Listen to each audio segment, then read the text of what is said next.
A diagonal scale is used to measuring.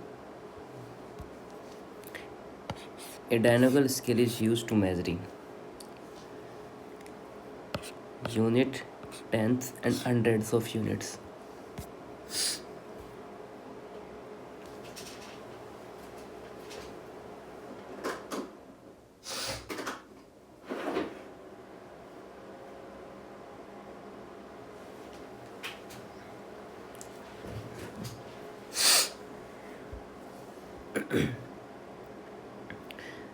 Explanation समझते हैं इसका.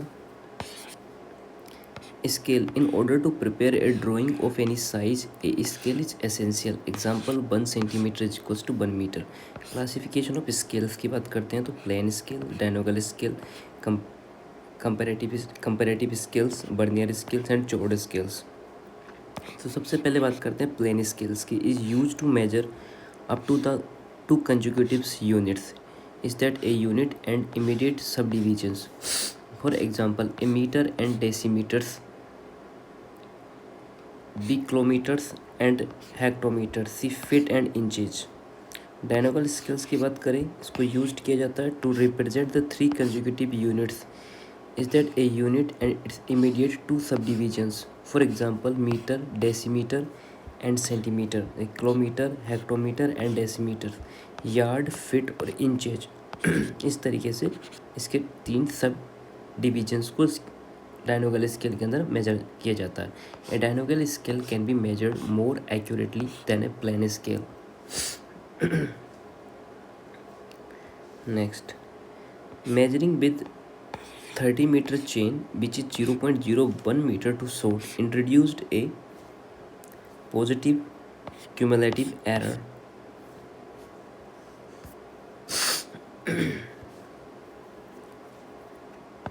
इसका कंसेप्ट समझते हैं. कंपेंसेटिंग एरर्स क्या होती हैं? These are the errors that are liable to occur in both directions and tend to compensate. It is proportional to the square root of the length of the line. Next आता है cumulative errors. These errors that are liable to occur in the same direction and tend to accumulate. The error thus considerably increase or decrease the actual measurements. Positive cumulative errors. These are the errors that make measure length more than the actual. Therefore, the actual length can be found by subtracting the error from the measured length. These errors may be caused due to the length of chain is shorter than the standard length, bending of link, knots link, and removal of ring during the adjustment of the chain, clogging of ring with mud, etc. Not applying slope corrections to the length measured along the slope. ये मैं साला एक काम करता हूँ तो ये मेरी नाक में पता नहीं क्या होता है. Not applying sag corrections. Not applying temperature corrections when the temperature during measurement is less than the standard temperature.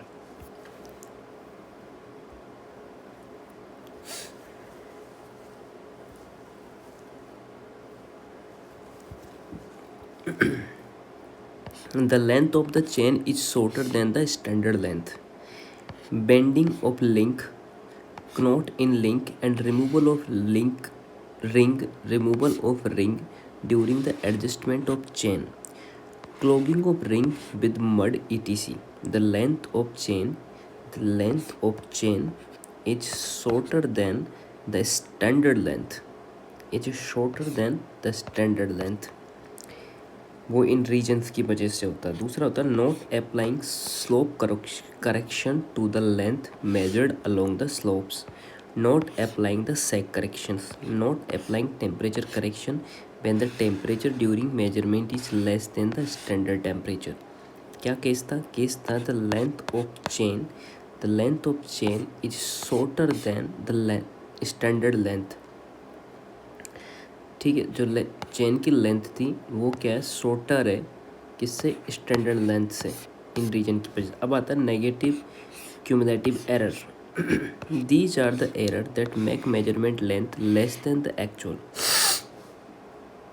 Therefore, the actual length can be found by adding the error to the measured length. These errors may be caused due to following reasons. The length of chain is more than its standard length, which may be due to the flattering of ring or opening of joint etc. Not applying the temperature correction when the temperature during measurement is more than the standard temperature. Given data and calculation, a 30 centimeter chain with 0.0 m2 short, there is used to measure the length of chain is shorter than the standard length, so it will introduce a positive cumulative error. Next, which of following labeling is necessary for carrying labeling across any obstacle requiring a long sight between 2 points, so situated where no place is there for setup of labeling midway between the 2 points. क्या कह रहा है?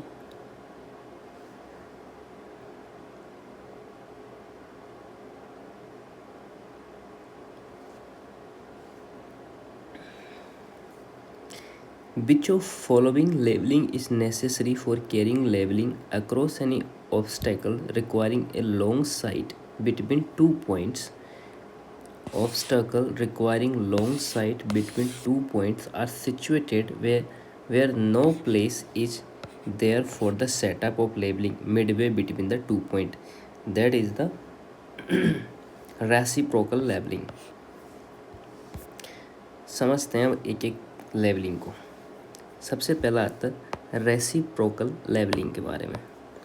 ठीक है, तो reciprocal labelling के बारे में समझेंगे. क्या लिख रखा है रेसिप्रोकल लेबलिंग के बारे में? When it is not possible to locate the labeling instrument in between the intervisible points, reciprocal labeling is performed.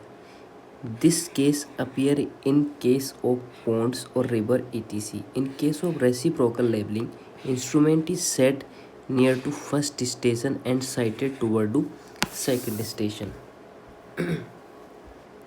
उसके बाद में आता fly labelling.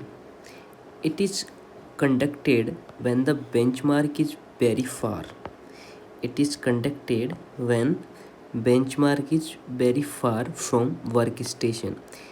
In such case, a temporary benchmark is located at the workstation, which is located based on the original benchmark. Even it is not highly precise.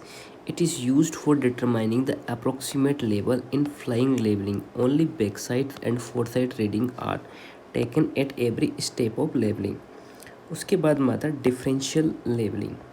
तो समझ में आ गया आपको fly labelling. It is conducted when benchmark is very far from workstation. In such case, a temporary benchmark is located at workstation, which is located based on original benchmark. Okay, even it is not highly precise. It is used for determining approximate level. In fly labeling, only backside and foresight reading are taken at every step of the level. उसके बाद आता है differential labelling. It is the methods of labeling to determine the elevation of point located at some distance apart, or to determine elevation difference between 2 points, or to establish benchmark. The method is used in order to find difference in elevation between 2 points. If they are far apart, the difference in elevation between 2 points is too great, and if there are obstacle inverting. Next आता profile labeling. Profile. It is generally adapted to find elevations of points along the line, such as for road, rail, rivers, etc. In these types of labeling, readings of intermediate stations are taken and reduced level of each station is found.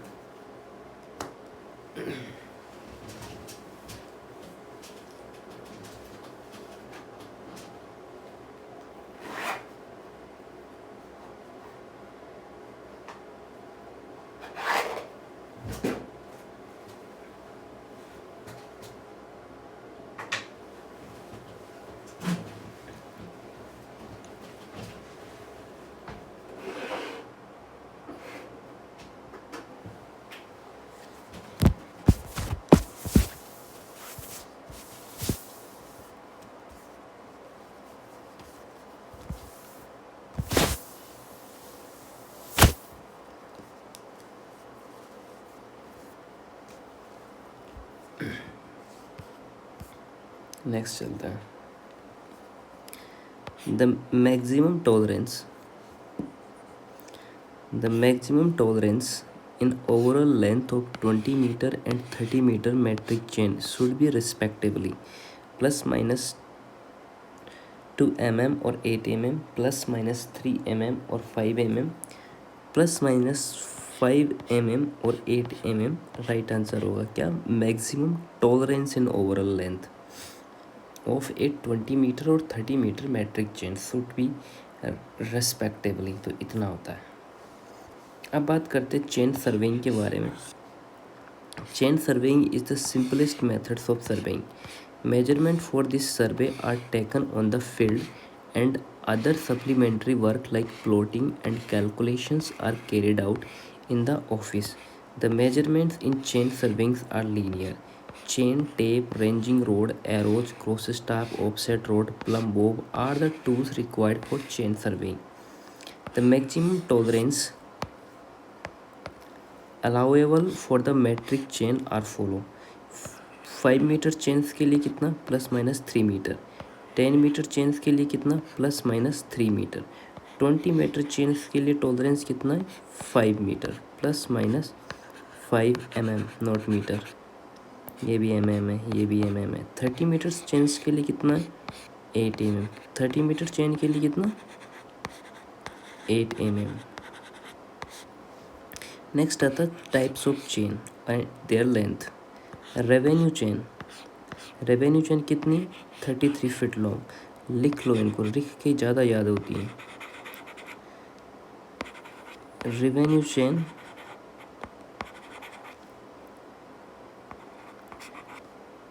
33 feet long और इसके अंदर होती है 16 link. उसके बाद में आता है गंटर चेन, गंटर्स चेन, इसकी लेंथ होती है 66 फीट, ठीक है। उसके बाद में आती है इंजीनियर्स चेन, ये होती है 100 फीट लॉन्ग, ठीक है। उसके बाद में आती है मैट्रिक चेन,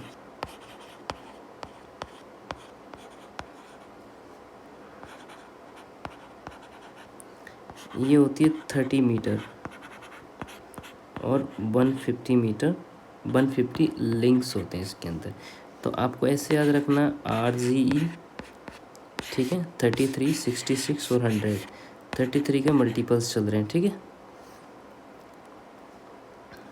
तो आपको समझ में आ गई कौन कौन सी चेन। रेवेन्यू चेन कितनी है, 33 फीट। गंटर चेन कितनी है, 66 फीट। इंजीनियर चेन कितनी, 100 फीट। और मैट्रिक चेन 30 मीटर्स। तो ये लिख रखा है यहाँ पर, engineers chain, metric chain 30 metre, 150 links और 20 मीटर के लिए 100 लिंक्स होते हैं। इंजीनियर्स 100 फीट लॉन्ग होती है, 100 लिंक्स होते हैं। गंटर चेन में 60 फीट लॉन्ग होती है, 100 लिंक्स होती हैं। ध्यान रखना, इन दोनों में 100 लिंक्स होते हैं, ठीक है। नेक्स्ट चलते हैं, टाइप्स ऑफ चेन्स के बारे में पता चल गया। नेक्स्ट एक नोट और बच रहा था, the unsuitability of chain as being heavier it sag considerably when suspended in the air. It is suitable for ordinary work only because the length of link get altered by the shortening. As per IS specification, every meter length of chain should individually be accurate within plus minus 2 mm when measured under the tensions of 80 newtons or 8 kilogram. Next question पढ़ते हैं। In a vertical photograph, relief displacement is always radially from. In a vertical photograph, the relief displacement is always radially from the principal point. इसमें आएगा principal point. पढ़ लेते हैं relief displacement के बारे में।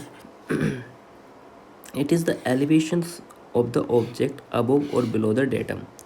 क्या है ये, एक एलिवेशन है ऑब्जेक्ट का, कहाँ पर, अबव और below the bottom. Relief displacement is the lateral displacement also called is shift in position of the image on the photograph around the object. The relief displacement d and height of tower has following relation. तो ये होता है d is equals to r minus R naught, ये relation होता है। जो होता है d जो होता है ये होता है r small h divide by h। In a vertical photograph, relief displacement is always radial from the principal point.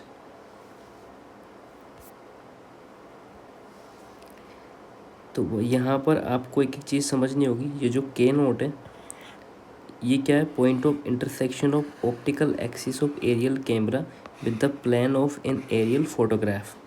ए और ए नोट जो है, ये जो ए और ये जो ए नोट है ये क्या है, टॉप एंड बॉटम टावर है। जो टावर का जो है ना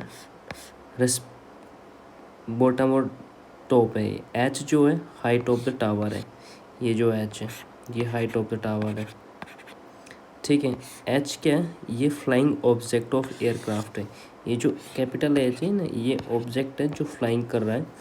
एफ जो है इसकी फोकल लेंथ ऑफ कैमरा है। आर बराबर के नोट ए नोट जो ग्राउंड डिस्टेंस है, जो R radial distance top of the tower and a from the principal point के नोट। तो ये सारे कंस्ट्रक्शन है, समझ लो, कोई दिक्कत नहीं है। The line joining points of equal depth are called isoclinic lines. The line joining point of equal depth are called isoclinic lines. समझ लेते हैं एक एक को, डिप क्या होती है। It is the inclinations of magnetic needle. It is the inclinations of magnetic needle with horizontal. The dip is 0 at equator and the needle will remain horizontal. It placed near 70 degree north latitude and 96 degree west latitude. The dip will be 90 degree. This area is called magnetic north pole. Similarly, near the south magnetic pole, the dip is 90 degree. Next, talk about declination. It is the angle between the magnetic and geographic meridian, or the angle in the horizontal plane which magnetic north and the true north. क्या है, it is the angle between magnetic and geographic meridian, or the angle in the horizontal plane between magnetic north and true north, that is called declination. Magnetic lines और उनकी definitions को समझ लेते हैं। एगोनिक line क्या होती है, the line joining the places of zero declination.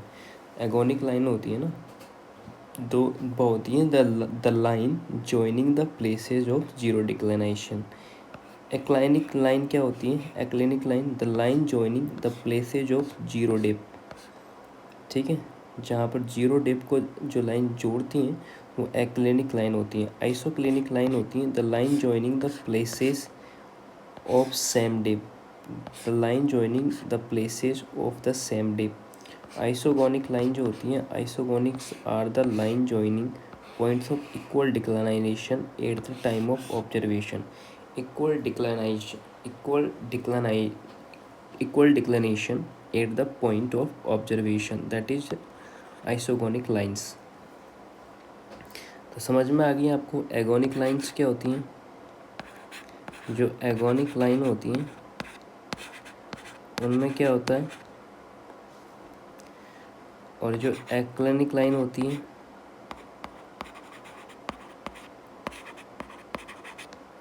Isoclinic line होती है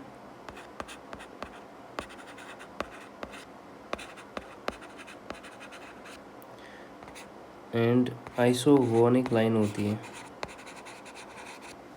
क्या क्या होती हैं,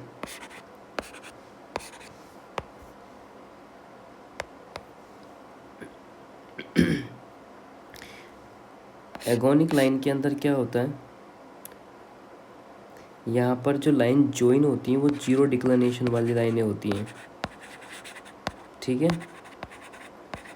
zero declination, the line joining places of zero declination. Aclinic line क्या होती है, एक्लिनिक लाइन में क्या होती है, joining the places of zero dip, zero dip पे जो लाइन ज्वाइन होती हैं, ठीक है, वो एक्लिनिक लाइन होती है। ये सब लाइनें ज्वाइन हो रही होती हैं अलग अलग लेवल पे, तो इनका इसलिए अलग अलग नाम रख दिया गया है। आइसोक्लोनिक लाइन वो होती हैं जो the line joining the place of the same dip, ठीक है, सेम डिप पे।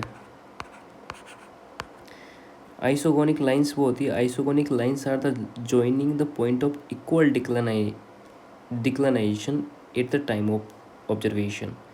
इसमें क्या है, इक्वल डिक्लिनेशन, इक्वल डिक्लिनेशन, ठीक है। तो आइसोगोनिक समझ में आ गई, equal declination and isoclinic line same dip, aclinic line में zero dip and agonic line में जीरो डिक्लाइनेशंस, ठीक है, एगोनिक लाइन में zero declination.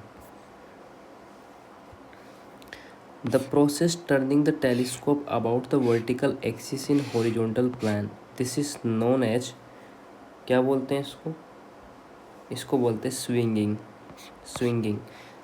The process of turning the telescope about the vertical axis, about the vertical axis in horizontal plane, that is called swinging. पढ़ लेते हैं। Transiting क्या होता है, it is the rotating of telescope about horizontal axis in a vertical plane, is also known as reversing और plunging. Swinging क्या होता है, it is the rotations of the telescope about vertical axis in a horizontal plane. The process of turning the telescope about vertical axis in horizontal plane is known as swinging, ठीक है। तो ये थोड़ालाइट है, ये थोड़ालाइट का डायग्राम है। Objective, line of collimation, ये सारी चीज़ें इसमें दे रखी हैं। तुम चाहो तो इसको एक बार रिवाइंड कर सकते हो, ठीक है, कि ये जो है ना, ये टेलीस्कोप है,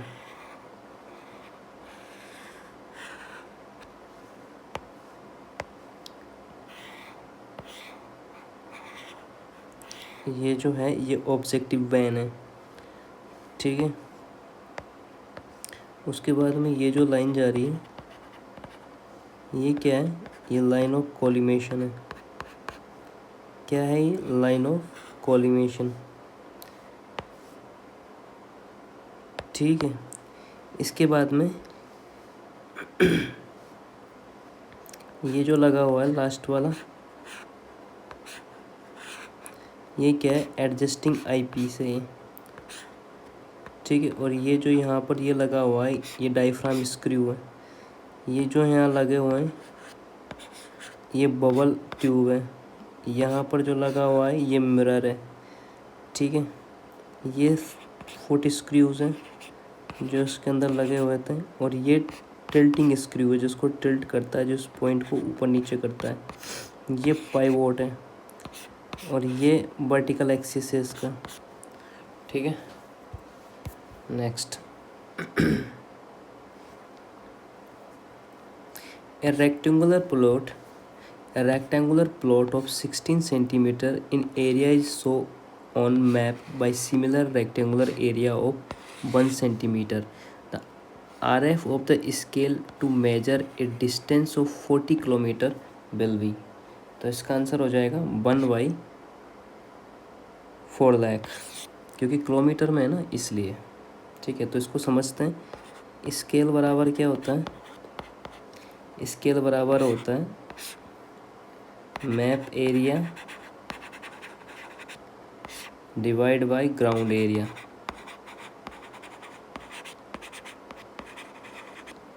ठीक है। अब यहाँ पर क्या दे रखा है अपन को, समझ लेते हैं। अपन को दे रखा है मैप एरिया कितना, 1 सेंटीमीटर, ठीक है। और ग्राउंड एरिया कितना दे रखा है, ग्राउंड एरिया दे रखा है 16 किलोमीटर,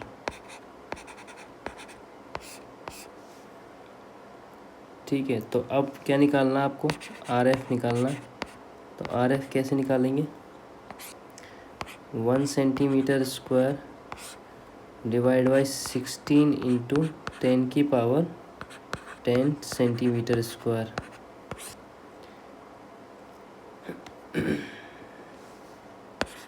फॉर मेजरिंग लेंथ के लिए आर एफ इक्वल्स टू हो जाएगा √1/16 इंटू 10 की पावर 10। तो ये कट पिट क्या आ जाएगा 1/, ये आंसर।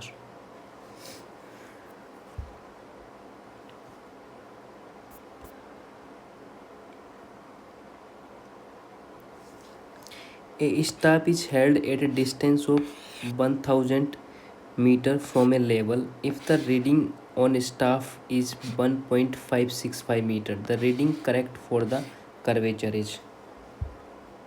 ठीक है, तो a staff held a distance of 1000 meter from a level. If the reading on the staff is 1.56 meter, the reading corrected for the curvature is।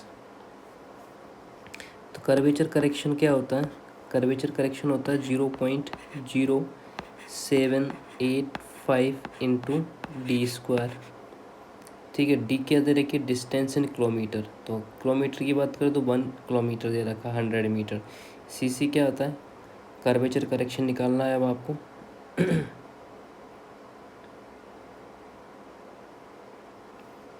तो यहाँ पर ये वैल्यू पुट करेंगे -0.0785 इंटू 1 का स्क्वायर। तो ये आ जाएगा आपके पास 0.0785।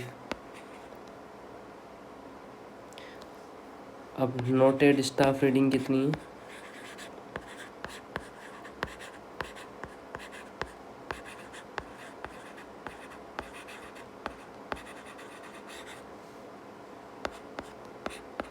One 1.565 metre.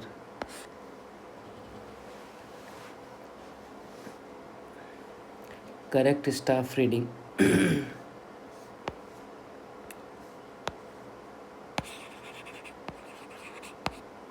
Correct staff reading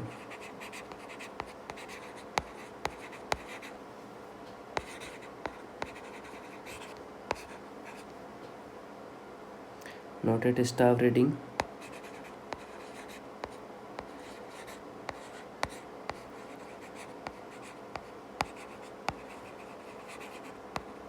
minus सी।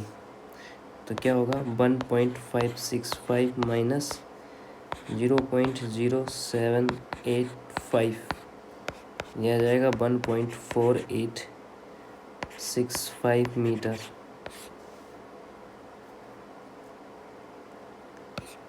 आंसर 1।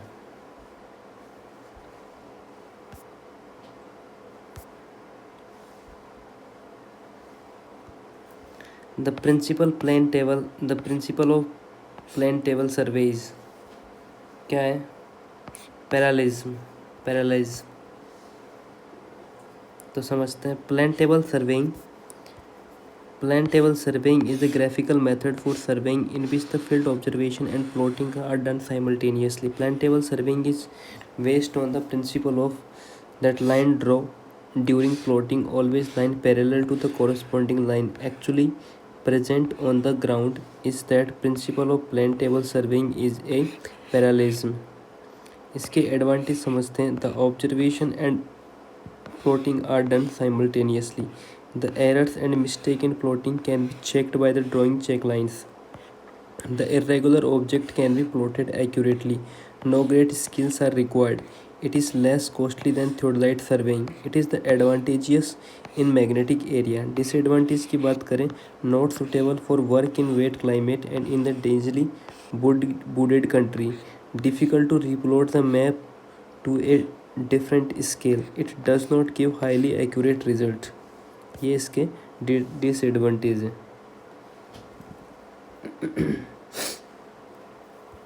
अब बात करते हैं if the whole circle bearing side A B of equilateral triangle A B C is 38 degree 45 minute then bearing of third side C A of the triangle is. तो करते हैं इसको solve.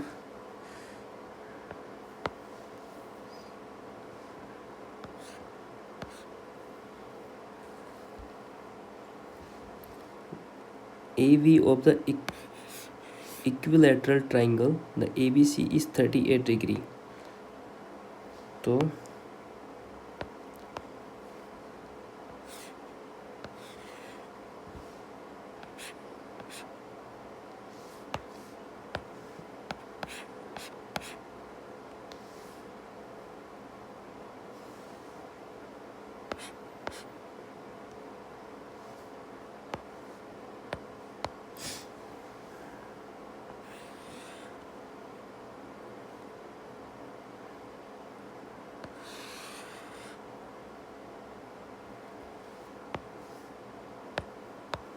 ये A हो गया, ये B हो गया, ये C हो गया, ठीक है। और ये जो अपना एंगल हो गया 38 डिग्री 45 मिनट, ये जो है थीटा हो गया, और ये जो है फाई हो गया, ठीक है। ये जो है ये फाई हो गया, और ये यहाँ से लेके जो ये एंगल बना, ठीक है, ये बी एंगल हो गया आपका। तो अब क्या करना है, ये मैंने triangle is equilateral triangle, so A is equals to angle A is equals to angle B बराबर एंगल सी। कितना दे रखा है, 60 डिग्री होता है, ठीक है। तो बियरिंग ऑफ ए बी कितनी है, बियरिंग ऑफ ए बी है 38 डिग्री 45 सेकेंड। तो फ्रॉम ट्रावर्स डायग्राम से अगर आप निकालेंगे तो थीटा इज इक्वल्स टू हो जाएगा 90 डिग्री माइनस 38 डिग्री 45 मिनट। तो ये निकल के आता है 51 डिग्री 15 सेकेंड, ठीक है। अब यहाँ फाई निकालना है अपन को। तो फाई कैसे निकालना है, फाई करना 60 माइनस 51 डिग्री इंटू 15 मिनट। तो ये आएगा आपके पास में 8 डिग्री 45 मिनट, ठीक है। So bearing of third side निकालनी है, third side of A B, third side of C A, sorry C A निकालना, third side of C A. तो ये कितनी निकल जाएगी, ये निकल जाएगी 270 डिग्री प्लस 8 डिग्री, जो फाई है आपके पास में वो ये यहाँ पे, क्योंकि ये ऐसे ऐसे होगा ना, तो 8 डिग्री 45 सेकेंड होगा। तो इसका आंसर आ जाएगा 278 degree 45 second, 278 degree 45 second.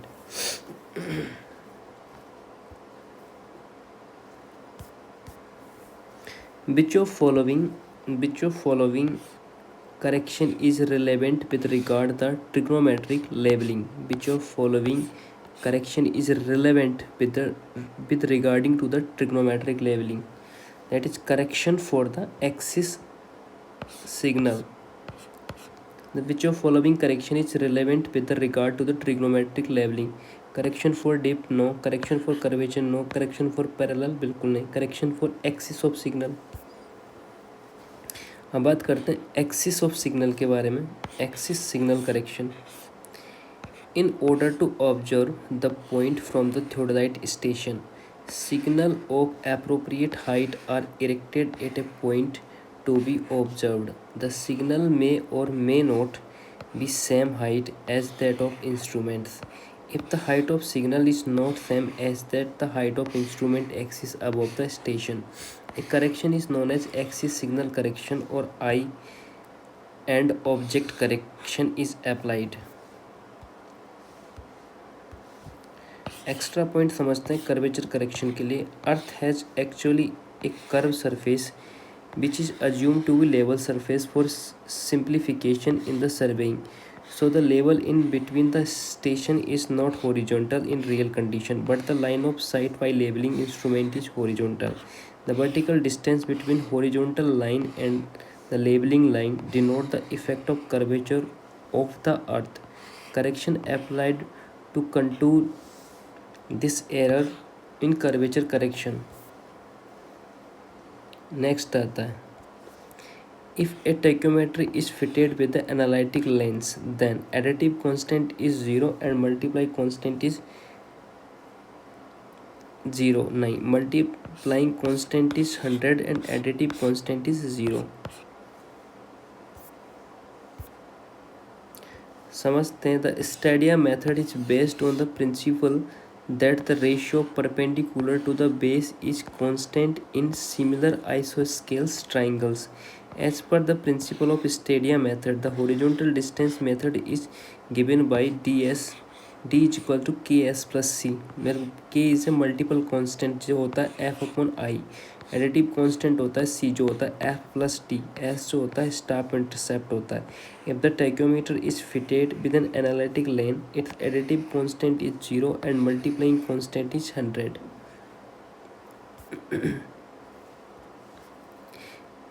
If r is the radius of curve in meter and c is the chord length in meter, what would be the expression to denote versine v in millimeter? ये हो जाएगा आपका c 125 C square divide by R. ठीक है, क्या हो जाएगा? If the radius of curve, if R is the radius of curve in metre and C is the chord length in metre, what would be the expression to denote this versine? हाँ, यही आएगा 125 C square by R. Versine of curve की बात करते हैं। The versine is the perpendicular distance of the mid point of chord from the arc of a circle. The relationship between radius versine of curve in various units in below. v is equals to 8c square 8c square divide by R. ये किसके लिए होता है? B C R in same unit से metre और centimetre. दूसरा आता है v is equals to 125 C square divide by R. ये आता है mm इन और metre and r in metre होती हैं, b इन mm होता है। नेक्स्ट आता है 1.5 C square divide by R. c and r in feet के अंदर होता है। जो c और r जो होता है ये फिट होता है, और जो b होता है वो इंच में होता है। तो ये b जो होता है वर्साइन ऑफ कर्व होती है, c जो लेंथ ऑफ चौड़ होती है, r जो होती है रेडियस ऑफ कर्व होती है। नेक्स्ट चलते हैं।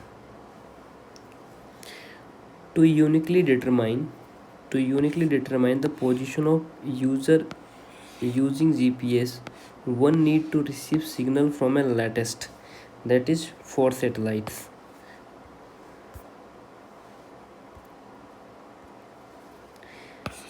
In a Cartesian coordinate system of space and time, we have 4 variables x, y, z, 3 space variables, and t is the one time variable. Each satellite corresponds to the one variable. Therefore, the uniquely determine the position of the user using GPS, minimum 4 satellites are required. However, if we use less than 4 satellites, say 2 number, then out of variable 2 variables x and y are known and other 2 variables z and time are unknown, and they can make many values, is that we have multiple positions and hence we are not able to determine the position of any object uniquely. ये खत्म हो गया।